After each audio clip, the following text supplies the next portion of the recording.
PKS study material channel में स्वागत है आपका। आज हम पढ़ रहे हैं भारत का भूगोल के अंदर भारत एवं कर्क रेखा, जिसके अंदर हम बात करेंगे विषुवत रेखा के उत्तर में स्थित 27 डिग्री 30 मिनट उत्तरी अक्षांश को कर्क रेखा कहा जाता है। कर्क रेखा भारत के लगभग मध्य से होकर गुजरती है। कर्क रेखा है वो भारत के कुल 8 राज्यों से होकर गुजरती है, जिनमें से गुजरात, राजस्थान, मध्य प्रदेश, छत्तीसगढ़, झारखंड, पश्चिम बंगाल, त्रिपुरा, मिजोरम।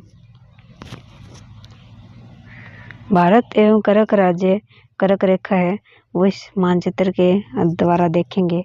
ये जो रेखा है ये कर्क रेखा है, जिसमें देखिए गुजरात, राजस्थान, मध्य प्रदेश, छत्तीसगढ़, झारखंड, त्रिपुरा, मिजोरम। तो ये हो गया झारखंड, ये वाला है झारखंड, ये पश्चिम बंगाल। तो इस तरीके से 8 राज्यों से गुजरती है।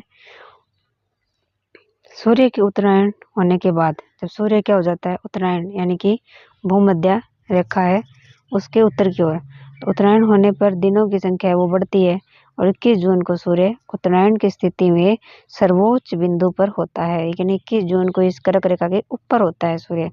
तो जून के माह में कर्क रेखा के उत्तर जाने पर कर्क रेखा इसके उत्तर की ओर जाने से दिनों की अवधि बढ़ने लगती है और जो माही नदी है वो कर्क रेखा को 2 बार पार करती है, यानी कि इस रेखा को इस तरीके से 2 बार पार करती है। यह अक्षांशीय स्थिति बताई गई है। भारतीय नगरों की जो अक्षांशीय स्थिति है, जो अगरतला है वो 23 degree 50, Gandhinagar 23 degree 19, Jabalpur 23 degree 11, Ujjain 23 degree 9, Kolkata 22 degree 30, Nagpur 21 degree 09, Ahmedabad 23 degree 2 और 25 डिग्री 18 मिनट और भोपाल 23 डिग्री 25 मिनट। ये हमने मतलब इन पर पढ़ लिया है, इनको 2-3 बार ऐसे रिवीजन करेंगे तो थोड़ा सा ध्यान में रह जाएगा भी। अगरतला, गांधीनगर ये आसपास है कर्क रेखा के। तो हम बात करें कर्क रेखा किस राज्य से होकर गुजरती है। अब थोड़ा सा ये ध्यान में रखना है किस राज्य से गुजरती है। तो ये वर्ष 1990 में है, यानी इसका आंसर है बिहार, तो झारखंड बाद में अलग हो गया बिहार से। और उसके बाद है 2 नंबर क्वेश्चन, ये विस्तृत चर्चा कर लेते हैं। कर्क रेखा पर पड़ने वाले जो भारत के राज्य हैं वो कुल कितने हैं? 8 राज्य हैं। कुल 8 राज्य हैं गुजरात, राजस्थान, मध्य प्रदेश, छत्तीसगढ़, झारखंड, पश्चिम बंगाल, त्रिपुरा और मिजोरम। वर्तमान में उपरोक्त इन सभी विकल्पों को सही नहीं है, लेकिन प्रश्न में दिए गए सही नहीं है। इसमें केवल झारखंड बिहार का ही भाग था, तो ये उत्तर सही होगा। फिर उसके बाद है कर्क रेखा निम्नलिखित में किन राज्यों से होकर गुजरती है? किन राज्यों से गुजरती है? यानी गुजरात से, छत्तीसगढ़ से और झारखंड से, उत्तर प्रदेश से नहीं है। तो 1, 2 और 4। फिर 3 नंबर कर्क रेखा गुजरती है। कर्क रेखा कहाँ से गुजरती है? मध्य प्रदेश, त्रिपुरा, मिजोरम से, तो इन सभी से। तो कितने भारतीय प्रदेशों से होकर कर्क रेखा गुजरती है? 8 से गुजरती है। और उसके बाद हम देखें कि भारत है उसकी जो वह राज्य, एक राज्य जिससे कर्क रेखा होकर गुजरती है, झारखंड से गुजरती है। अब 6 नंबर प्रश्न के अंदर बात करें तो 6 नंबर में क्या है कि निम्नलिखित में किस राज्य से कर्क रेखा नहीं गुजरती है? किससे नहीं गुजरती है? मणिपुर से नहीं गुजरती है, त्रिपुरा से गुजरती है, छत्तीसगढ़ से, मिजोरम से तो गुजरती है, लेकिन मणिपुर से नहीं गुजरती है। 7 नंबर प्रश्न की बात करें तो 7 नंबर में क्या है कि कर्क रेखा से निकटतम दूरी पर स्थित है। इसका आंसर है गांधीनगर निकटतम दूरी पर है। अगरतला जो है वो 23 degree 50, Gandhinagar 23 degree 19, Jabalpur 23 degree 11, Ujjain 23 degree 9। तो सबसे है नवीनतम गांधीनगर, क्योंकि प्लस में 19 है। हम देखेंगे दूरी के अनुसार कर्क रेखा में सबसे कम अक्षांश है गांधीनगर कर्क रेखा के सर्वाधिक निकट होगा। अगर आगे बात करें 8 नंबर प्रश्न की, तो 8 नंबर में क्या है कि जो कर्क रेखा है, कौन सा कर्क रेखा के निकट है? यानी कोलकाता निकट है, दिल्ली तो दूर है। ये भारत का मानचित्र इस आधार पर देखें तो कर्क रेखा है, दिल्ली तो यहाँ पड़ेगा, फिर जोधपुर राजस्थान में यहाँ पड़ेगा, फिर दूर करें नागपुर महाराष्ट्र में नीचे होगा, कोलकाता पश्चिम बंगाल में है, तो ये आसपास हो गया, निकट हो गया। तो इसी प्रकार से हमें देखना है। तो उत्तर उपरोक्त प्रश्न में कर्क रेखा के परिप्रेक्ष्य में अक्षांश स्थिति इस प्रकार है। दिल्ली 28 डिग्री 25 पे से 28 डिग्री 53 और कोलकाता 22 डिग्री 30, जोधपुर 26 डिग्री से 27 डिग्री 37 मिनट, नागपुर 21 डिग्री 9। तो कर्क रेखा की वास्तविक अक्षांश विषुवत रेखा के उत्तर में 23.5 डिग्री, अतः उपरोक्त में रेखा से निकटतम नगर कोलकाता है। उसके आधार पर 9 नंबर क्वेश्चन में है कि वो कौन सा महत्वपूर्ण अक्षांश भारत को 2 बराबर भागों में विभाजित करता है। 23 डिग्री 30 उत्तर यानी कि कर्क रेखा है, वो 2 बराबर भागों में बांटती है। फिर 10 नंबर प्रश्न में कौन सा भारतीय राज्य कर्क रेखा के उत्तर में स्थित है। ये जो कर्क रेखा है, ये कर्क रेखा है, कर्क रेखा के उत्तर के अंदर कौन सा स्थित है। झारखंड तो उसके ऊपर है, यानी मणिपुर। आगे हम ऑप्शन और देख लेते हैं। ऑप्शन के आधार पर देखा जाए तो मिजोरम भी कर्क रेखा पर स्थित है, त्रिपुरा भी कर्क रेखा पर, तो मणिपुर इसका आंसर सही हो गया था।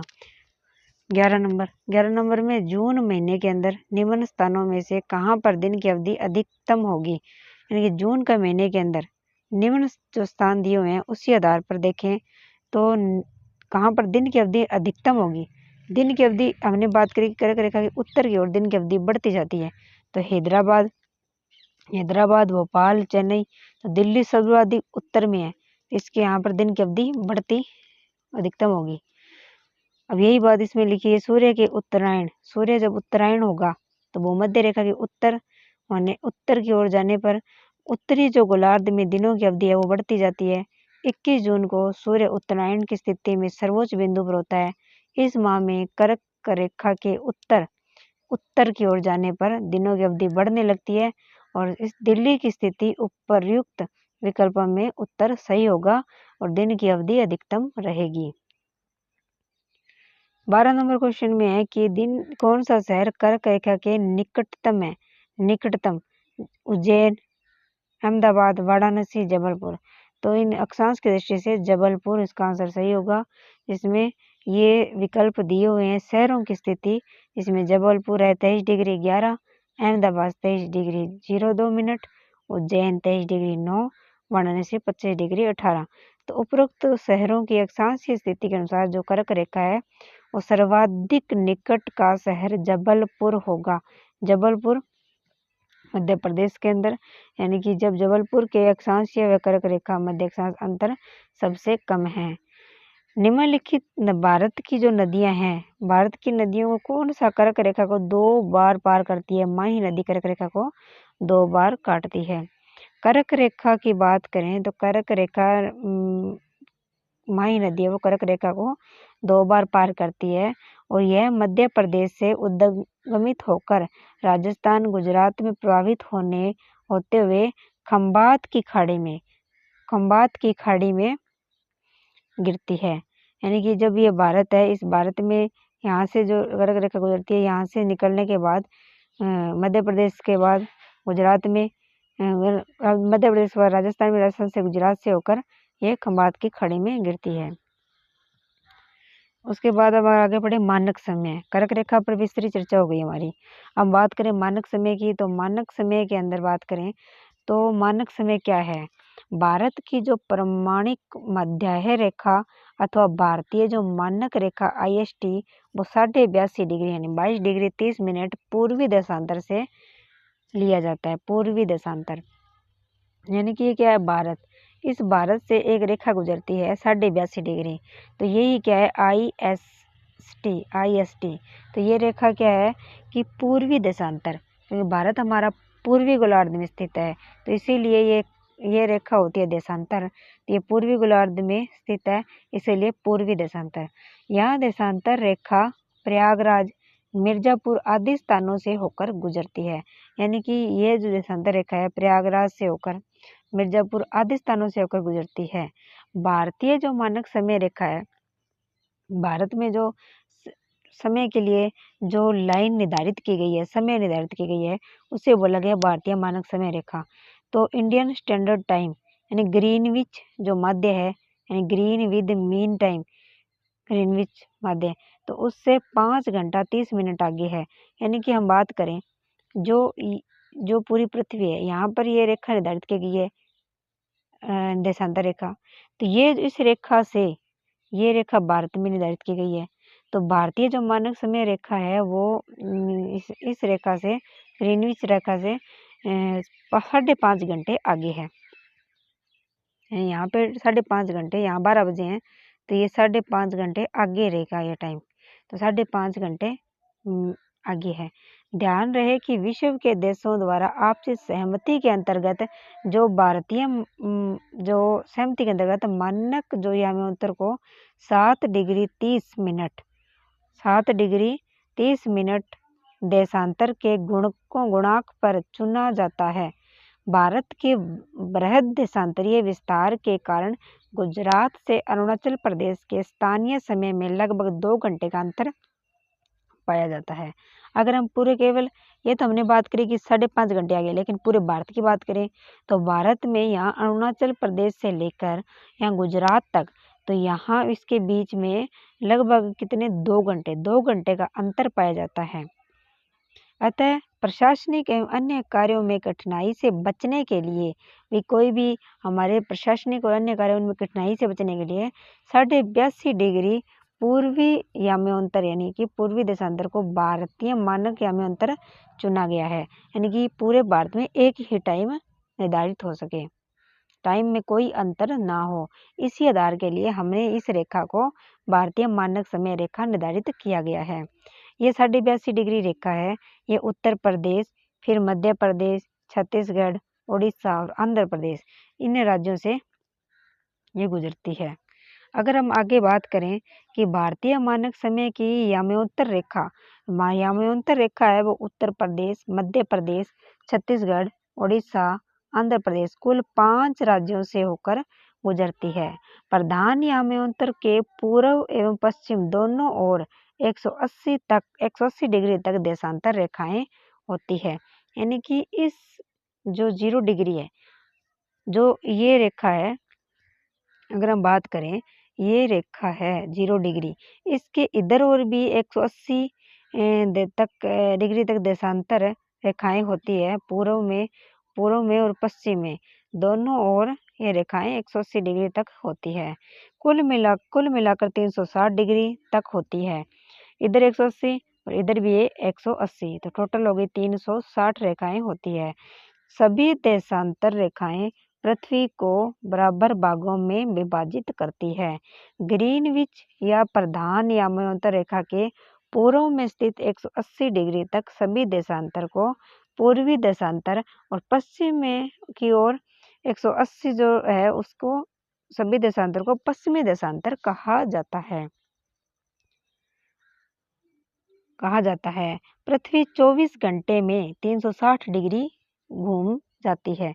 यानी कि हम बात करें कि जो पृथ्वी है, तो पृथ्वी 24 घंटे के अंदर, ये पृथ्वी है, इस पृथ्वी 24 घंटे के अंदर 360 डिग्री घूम जाती है। यानी कि इस तरीके से जो पूरी 360 डिग्री घूम जाती है। कुल देशांतर रेखाओं की संख्या 360 है। इन देशांतर रेखाओं की संख्या भी 360 डिग्री है और ये 360 ही घूम जाती है। अतः एक डिग्री देशांतर घूमने में, जब ये देशांतर है, ये इस एक डिग्री देशांतर घूमने में पृथ्वी को 4 मिनट का समय लगता है। 4 मिनट का समय लगता है। इस प्रकार प्रत्येक 15 डिग्री देशांतर पर 1 घंटे का अंतर होता है। यानी कि जब एक देशांतर घूमती है तो 4 मिनट, और जब 15 डिग्री घूमती है तो 15 डिग्री घूमती है तो 15 × 4, 15 चौके 60 मिनट, यानी कि 1 घंटे का अंतर होता है। यानी कि जैसे हम बात करें 1 डिग्री में, 1 डिग्री के अंदर कितना लगता है, 1 डिग्री है तो उसमें 4 मिनट लगते हैं। तो जब 15 डिग्री की बात करें तो 15 को 4 से गुणा कर दें तो कितना है, 15 चौके 60 और 60 मिनट, तो 60 मिनट मतलब 1 घंटा, तो 1 घंटे का समय लगता है। सूर्य पूर्व में उदित होता है। सूर्य किस ओर उदित होता है, पूर्व में उदित होता है। ये सूर्य है, ये इस साइड पूर्व में उदित होता है।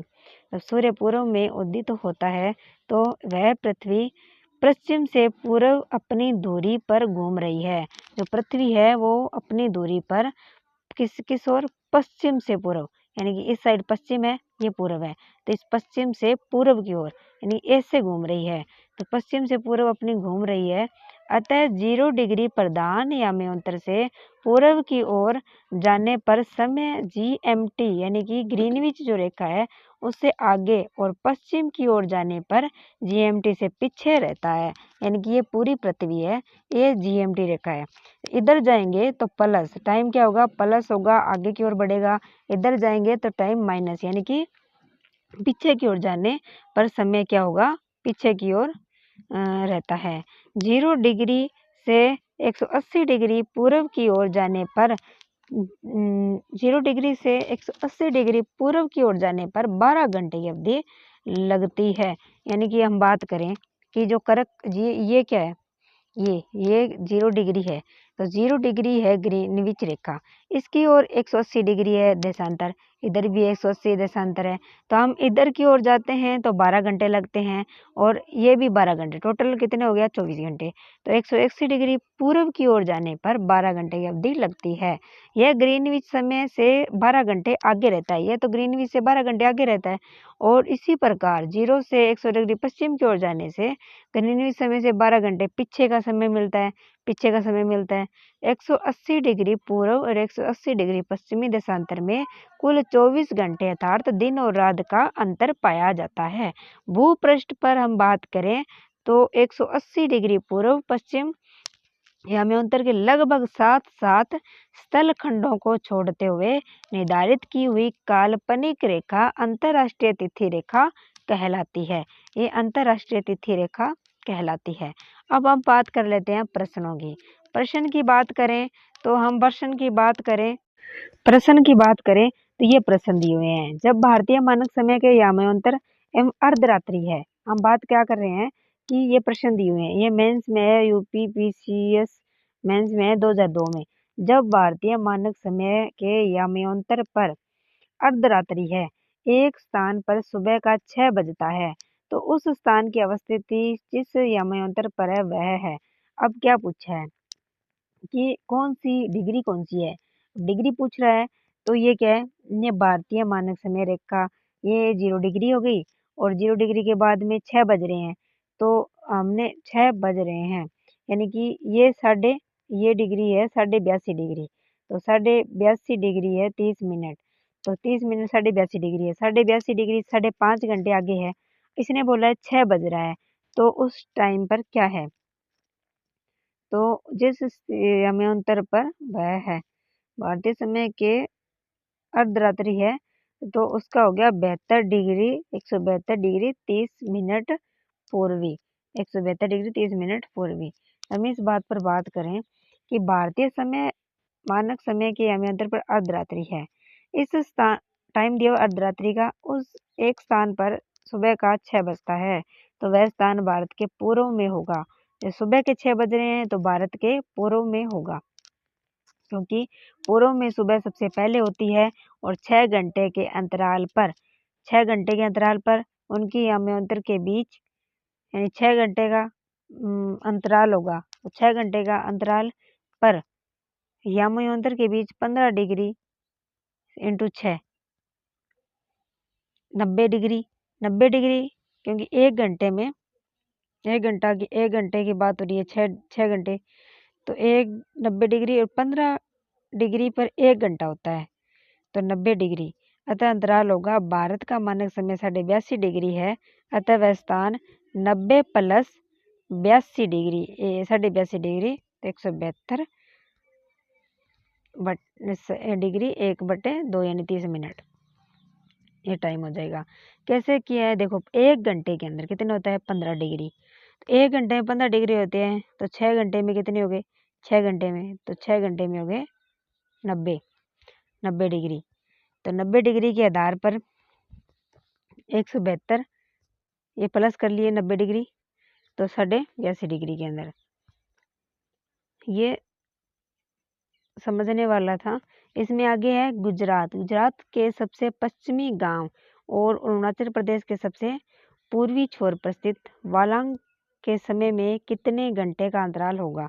अब कितने घंटे का अंतराल होगा, देखो गुजरात, ये पूरा राजस्थान भारत है, भारत में गुजरात है ये वाला, तो गुजरात सबसे पश्चिमी का, अरुणाचल प्रदेश में सबसे पूर्वी छोर है, इसमें कितने घंटे का अंतराल होगा, लगभग 2 घंटे का अंतराल है। गुजरात का देशांतरीय विस्तार 68 डिग्री 4 मिनट पूर्व से 74 डिग्री 4 मिनट पूर्वी देशांतर के मध्य है, तथा अरुणाचल प्रदेश का देशांतरीय विस्तार 91 डिग्री 30 मिनट पूर्व से 97 डिग्री 30 मिनट पूर्व है। अतः गुजरात के पश्चिम और अरुणाचल प्रदेश के पूर्वी छोर के मध्य देशांतर का 97 डिग्री 30 और 68 डिग्री 4 बराबर माइनस किया है तो 29 डिग्री 26 है। इनके अंतराल के अंतर कितने हो गया कि 29 डिग्री 26 मिनट का, क्योंकि एक देशांतर में 4 मिनट का अंतर आता है, इसीलिए 29 डिग्री 26 मिनट इंटू 4 तो लगभग 118 मिनट है, तो लगभग कितने हो गए 2 घंटे का अंतराल होगा। अगला प्रश्न है, निम्न कथनों पर विचार करना है कि जबलपुर मध्य प्रदेश में पड़ता है, तो जबलपुर की देशांतर रेखा इंदौर एवं भोपाल की देशांतर रेखाओं के बीच में है।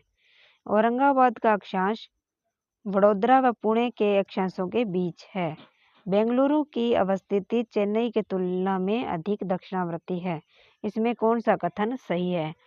तो ये प्रश्न है, इस प्रश्न का उत्तर है सी, यानी कि 2 व 3, 2 और 3 इसका आंसर सही है। 2 और 3 ये 2 वाला सही है और 3 वाला सही है।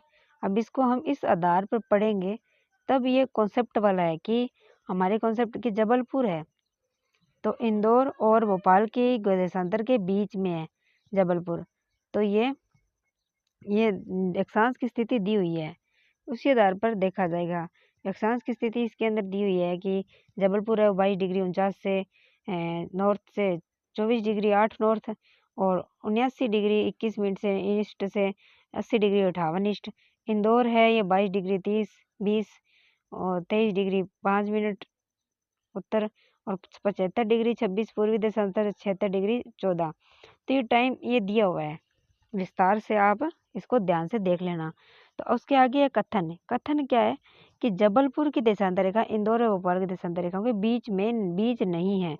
अब ये आप देखिए कि बीच में है या नहीं, इंदौर ये रहा भोपाल ये रहा, तो इंदौर की देखिए 22 डिग्री 20 है, तो इधर से हम चलते हैं, ये पूरी पृथ्वी है, ये पृथ्वी है, तो ये 0 या 1 2 3 ऐसे चलते हैं, तो पहले कौन सा आया 22 डिग्री 20, तो फिर आएगा 22 डिग्री 20 आया, फिर 22 डिग्री 49 आएगा, ठीक है, और फिर 23 डिग्री 4 आएगा, यानी कि ये पहले आया इंदौर वाला, फिर जबलपुर वाला आया, फिर भोपाल वाला आया।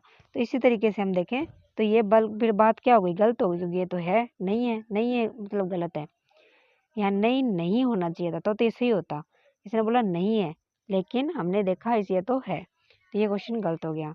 औरंगाबाद का अक्षांश पूर्णतः वडोदरा और पुणे के मध्य स्थित है। ये देखिए औरंगाबाद, क्योंकि जो पहले आया है ना वो पहले होगा 18, औरंगाबाद और वडोदरा और पुणे, तो इसके क्या है मध्य स्थित है, तो वडोदरा 21 है, पुणे 17 है और औरंगाबाद 19 है, तो पहले पुणे आया, फिर औरंगाबाद आया, फिर वडोदरा आया, तो ये बीच में यानी ये सही हो गया। बेंगलुरु की अवस्थिति चेन्नई की तुलना में अधिक दक्षिणावर्ती है, तो दक्षिण की ओर दक्षिणावर्ती है नीचे की ओर, तो बेंगलुरु की अवस्थिति चेन्नई की तुलना में, अब चेन्नई का देख लो, चेन्नई है 12 डिग्री 54 और बेंगलुरु है 12 डिग्री 39, यानी कि चेन्नई की तुलना में क्या है अधिक दक्षिणावर्ती है, दक्षिण की ओर है, यानी कि अगर इस तरीके से बात करें तो ये हो गया 1 2 3 ऐसे चलेगा, तो पहले क्या आएगा बेंगलुरु 39 और फिर आएगा 54 पे चेन्नई, तो ये नीचे पड़ गया दक्षिणावर्ती है। आगे 4 नंबर प्रश्न, तो 4 नंबर निम्नलिखित में से कौन सा शहर भारतीय मानक समय देशांतर के निकटतम है? निकटतम की बात हुई है तो निकटतम है रीवा, निकटतम क्या है रीवा। आगे बढ़ते हैं 5 नंबर, ये देखिए, पहले ये विस्तृत चर्चा कर ले कि मानव समय के निकटतम संबंध में निम्नलिखित में स्थानों की स्थिति इस प्रकार है। रीवा है वो 81°02 ईस्ट से 82°20 ईस्ट। सागर है 78°4 ईस्ट से 78°20 ईस्ट। उज्जैन है 75° ईस्ट से 76°30 और होशंगाबाद है 76°47 ईस्ट से 78°44 ईस्ट। यानी कि सबसे ज्यादा रीवा है वो भारत के मानक समय रेखा के निकटतम है। उसके बाद यदि भारतीय मानक समय के अनुसार पूर्वाह के 10 बजे हैं और तो 92° पूर्वी देशांतर पर शिलांग का स्थानीय समय क्या होगा। ये प्रश्न है वो हमारा एक तरीके से मैथमेटिकल है। कैसे करेंगे कि हमें ये पता होना चाहिए 1 डिग्री में कितना मिनट लगता है, 4 मिनट का अंतर आता है। इसने क्या बोला, 10 बजे हैं पूर्वा के अंदर, 92° पूर्वी देशांतर है, तो उसमें शिलांग की राजधानी मेघालय की राजधानी है और भारत के मानक समय है 82.5°। जो भारत में मानक समय रेखा है 82.5°, ये 82.5° रेखा है, ये 92° है, तो 82 ऐसे चलेगा। इनमें अंतर कितने का है, अंतर आया इसमें 9.5° का। तो ये 9.5° है, तो 1 मिनट में एक देशांतर में 4 मिनट का अंतर आता है, तो 9.5° इंटू 4 कितने मिनट का अंतर, 38 मिनट का अंतर होगा। इसने पूछा है कितना समय हो गया। अब समय इधर की ओर बढ़ता है, इधर की ओर क्या होता है, बढ़ता है। 10 बज चुके हैं और 38 मिनट, तो 10:38 का समय होगा। तो इसका आंसर क्या हो गया, बी इसका आंसर सही है। बी इसका आंसर सही है। अब आगे बढ़ते हैं। यदि भारतीय मानक समय यामांतर के मध्याय हैं, यानी कि भारतीय जो मानक समय यामांतर के मध्याय हैं, तो 120° पूर्वी देशांतर पर स्थानीय समय क्या रहेगा, 120°। तो हम बात करें, ये देखिए 120° पूर्वी देशांतर भारतीय मानक समय के बीच में देशांतरीय अंतर, तो हम 120 में 82.5° घटाएंगे तो 37° 30 मिनट का अंतर आया। तो 1 डिग्री के बीच में हमें 4 मिनट का समय लगता है, तो 37° 30 मिनट को 4 से गुणा करने पर हमारा उत्तर आया 150 मिनट। जो 150 मिनट है वो लगे, 150 मिनट यानी कि 2 घंटे 30 मिनट का अंतर होगा। क्योंकि भारतीय मानक समय पर मध्य यानी कि 12 बजे 12 बज गए 12 बजे हैं, यानी कि भारतीय मानक समय पर क्या मध्याय हैं, मध्याय का मतलब क्या, 12 बज चुके हैं। तो 12 बजे हैं तो 120° पूर्वी देशांतर पर 2.5 घंटे वो लग गए, तो 12 बज चुके हैं और 2.5 घंटे वो लगे, यानी कि 14:30 का समय हो चुका है, यानी कि बी आंसर इसका सही है। मध्याय का मतलब है 12 बज चुके हैं। अब अगला क्वेश्चन है 7 नंबर में क्या है, भारतीय मानक समय की यामांतर नहीं गुजरती। अब कौन सी नहीं गुजरती, अब आप देखिए 5 राज्यों से होकर गुजरती है, छत्तीसगढ़ आंध्र प्रदेश से, छत्तीसगढ़ उत्तर प्रदेश से तो गुजरती है, महाराष्ट्र से नहीं गुजरती। तो इसका आंसर हो गया महाराष्ट्र। भारतीय मानक समय रेखा है वो यामांतर रेखा उत्तर प्रदेश, मध्य प्रदेश, छत्तीसगढ़, ओडिशा और आंध्र प्रदेश से होकर गुजरती है, महाराष्ट्र से नहीं गुजरती और तेलंगाना से भी यह रेखा नहीं गुजरती है।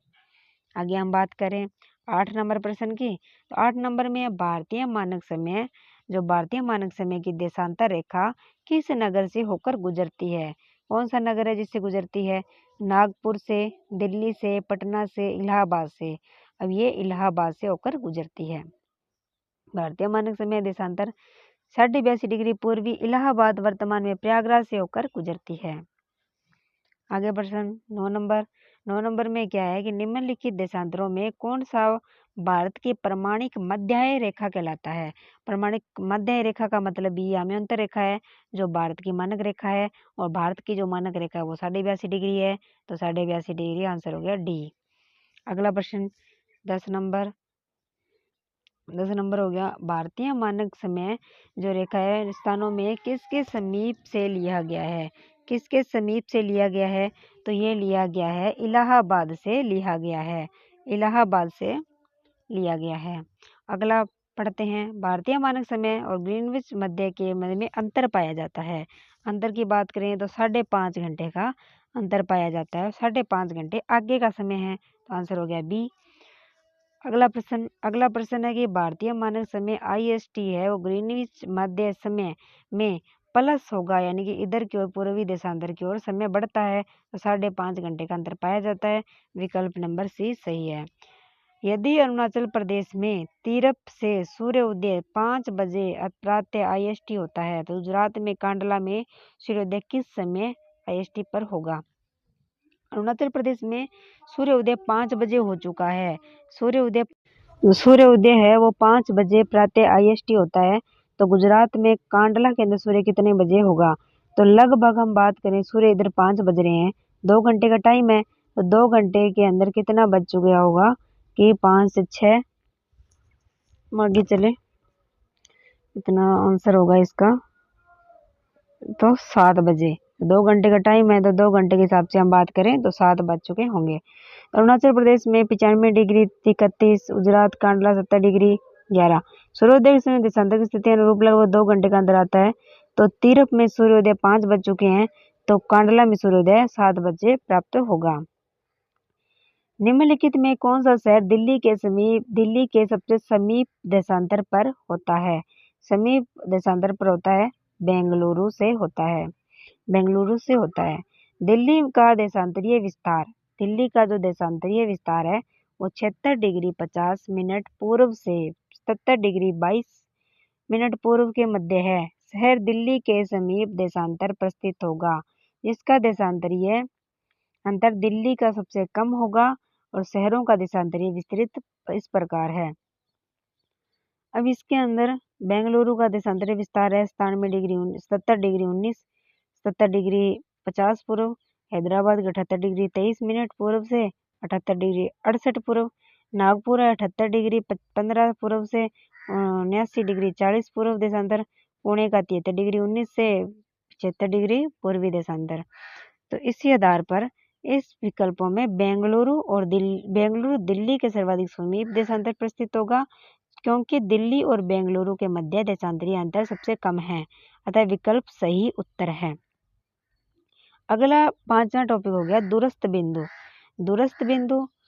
फिर अगला टॉपिक है दूरस्थ बिंदु के बाद सीमावर्ती देश। इसके बाद टॉपिक है सीमावर्ती देश के बाद टॉपिक निकलेगा